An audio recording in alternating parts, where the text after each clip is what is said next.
Incident ઓક્સરી road પર થયો, બરોબર, અને ઇન્સિડન્ટ આપણામાંથી એક ક્લાયન્ટ દિલીપ કાકા જોડે જ થયો. વિડીયો ને બધું છે આપણી જોડે, પણ અત્યારે ટાઈમ નથી. પણ ખાલી એક જાણવા માટે કે કઈ રીતે માણસ એમની નજીક આવ્યા, ગિફ્ટ આપતા હતા અને એમને ટ્રાય કરવું હતું એમની જે લકી છે ખેંચવા માટેનું, પણ એમને ચેતી ગયા. પછી પોલીસને ફોન કર્યો અને પોલીસે એ 2 જણને વુડ એવન્યુ પાસેથી પકડ્યા. પણ જે ઇન્સિડન્ટ થયો તો એકદમ ટૂંકમાં તમે સાંભળી લો, સમજી લો કે ભવિષ્યમાં તમને કોઈ કશું પૂછવા આવે, કહેવા આવે કે ગિફ્ટ આપવા આવે તો કોઈની નજીક જવાનું નથી. એ લોકો એકદમ સારા કપડાં પહેરીને સરસ મોંઘી ગાડી લઈને આવ્યા હતા. એટલે એવું બી વિચારવાની જરૂર નથી કે સારા કપડાં મોંઘી ગાડીવાળા લોકો સારા હોય, બરોબર. એટલે તમારે સમજવાની વાત છે કે એક જણ જોડે થયું, ભવિષ્યમાં કોઈની જોડે ના થાય. તો દિલીપ કાકાને આપું એ ખાલી થોડું બ્રીફમાં તમને સમજાવે કે એમની જોડે કાલે શું થયું હતું. કાલે સાંજના હું 4 વાગે અહીંયા જ હતો અને પછી મારો ફ્રેન્ડ આવ્યો એટલે હું જય ભવાની વડાપાવ ગયો. ત્યાં અમે ચા પાણી કર્યા એટલે એ ભાઈ નીકળ્યા એટલે અમને મૂકવા હું બહાર નીકળ્યો. એટલામાં એક ભાઈએ બૂમ પાડી, આર યુ ઇન્ડિયન? મેં તો યા. તો મેં પેલી ગાડી પ્રોપર મર્સિડીઝ ગાડી હતી ફાઇન, એટલે હું ત્યાં ગયો અને બે આમ ઘુડિયા જેવા હતા. પછી મારા હાથમાં હેડફોન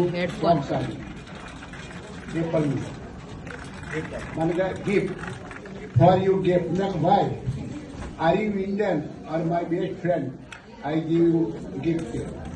મેં મારે નહીં જોઈ. ના ના ના કે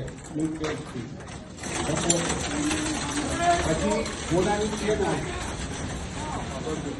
સોનાની મને કે this is also for you. એટલે પછી ભાઈ કોણ ના કે અને મારા ગુરુજી છે એના તું આશીર્વાદ લે કે ગાડી ભાઈ આમ આશીર્વાદ લે કે આઈ બ્લેસ યુ કે ભાઈ I am not going bless you. No no no કે એમ કરી મને હાથ પકડીને શેક હેન્ડ કરવા માંડ્યા. પછી જે ડ્રાઈવ કરતો હતો એ પણ મારા પાસે શેક હેન્ડ કરીને મને કે તું એને બ્લેસ લે કે અંદર ગાડી મોથું ગાલ એમ ટૂંકમાં. એટલે મારી પર રુદ્રાક્ષી મારા હતી, હાથમાં લકી હતી. એટલે મને 2-4 ઇન્સ્યોરન્સ તો બનેલા જ છે. ગયા વીકેન્ડ ઉમિયા મંદિરે એક કાકા જોડે 75 વર્ષના કાકા જોડે બન્યું હતું. એમની ચેન કાઢ લીધી આ રીતે, એ મેં સાંભળ્યું હતું. એટલે પછી મેં અંદર અમારા ભવાની માણસને બૂમ પાડી, પણ બધા બીજી હતા કે કોઈ આવ્યું નહીં. તો ખાસી વાર થઈ એટલે પછી એ કે તું બ્લેસ તો લે કે મેં ના. એટલે હું ગાડીથી દૂર જ ઉભો રહ્યો. પછી મને કે લાઈ ગિફ્ટ પાછી લાવી છે. એટલે મેં ગિફ્ટ પાછી આપી દીધી એમને. તો ગિફ્ટ પાછી આવી પછી એને ગાડીની સાઈડ લાઈટ મારી ઉમિયા મંદિર બાજુ અને ગયો પટેલ બાજુ અને પછી મેં નંબર પ્લેટ જોઈ. એટલે પછી નંબર પ્લેટ જોઈ એટલે મને ફેક નંબર પ્લેટ લાગી. એટલે મને બધા ડાઉટ ગયો. એટલે અંદર જઈને અમારા સ્ટાફને કહ્યું મેં જય ભવાની. એટલે અમારે તો સીસી કેમેરા તરત કાઢ્યા અને એમાં જોયું. એટલે પેલા કહ્યું 100% ફેક છે. મને કે પોલીસ બોલાવીએ બોલાવો. એટલે પછી 911 કરી તરત જ. એટલે પેલા કે તમે 10 મિનિટ પછી કેમ કર્યો કે ફોન 911 મારા કે. એટલે અમે કહ્યું ભાઈ અમને સમજણ નથી પડતી એટલે અમે આ રીતનું કર્યું, પણ આ રીતનું થયું છે. એટલે તારી ગાડી પોલીસની આવી રહી છે અને એમ્બ્યુલન્સ પણ આવી. એટલે પછી પોલીસે કહ્યું વાગ્યું નહીં, કશું થયું નહીં. એટલે આખી માહિતીને અમે વિડીયો પોલીસને આપ્યો. મારું આઈ કાર્ડ માંગ્યું. મને કે કેસ કરવો જ છે ક્યાં નો પ્રોબ્લેમ. એટલે તરત એમણે બધી આખી માહિતી ચાલુ ત્યાંથી ઇન્ફોર્મેશન બધી જ પોલીસને આપી દીધી. એ આપણને ખબર નહીં પણ એમની રીતનું કર્યું.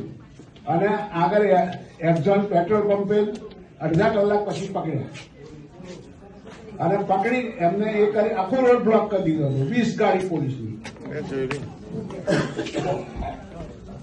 એટલે ત્યાંથી પકડી પછી મને બોલાવા આવ્યા ગાડી લઈને કે તું ગાડી બેસી જા. મેં કહ્યું કે પેલા 2 પકડી ગયા છે, તારે જજ કરવાના છે, એ સાચા છે ખોટા છે.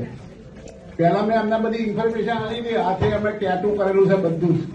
એટલે એમણે પૂરી ઇન્ફોર્મેશન જે એમની સૂચના ધ્યાન આપવાની હતી આપી દીધી હતી. એટલે પોલીસ એલર્ટ છે એ વાત તો નક્કી થઈ ગઈ. એટલે એની ગાડી કમ્પ્લેટ ચારે બાજુથી 5 ગાડીઓથી ઘેરી લીધી એક્ઝોટ પેટ્રોલ પંપ 5 ગાડી પોલીસની ટોટલ બધી બાજુ ટૂંકમાં ટોટલ 20 ગાડી હતી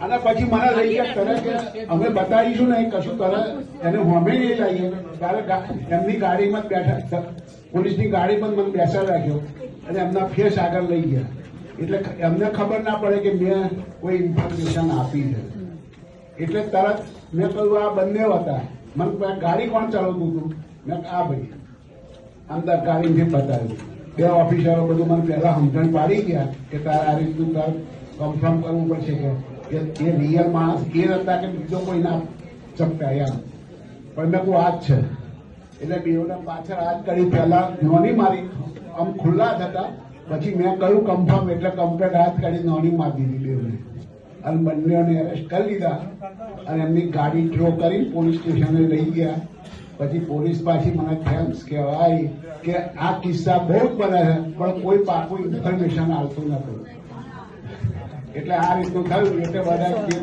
પછી એ કહે છે દરેક ઇન્ડિયન સાચી જ્વેલરી પહેરે છે એટલે આ પ્રોબ્લેમ થાય છે પણ કોઈ કમ્પ્લેન કરતું નથી એટલે બંને જણા પકડાઈ ગયા ચાલો એમનો ફોટો અને એમનો જે વિડીયો છે એ ગ્રુપમાં મૂકી દે એટલે તમને થોડો આઈડિયા આવે કે કેવી રીતનું શું થયું હતું બરોબર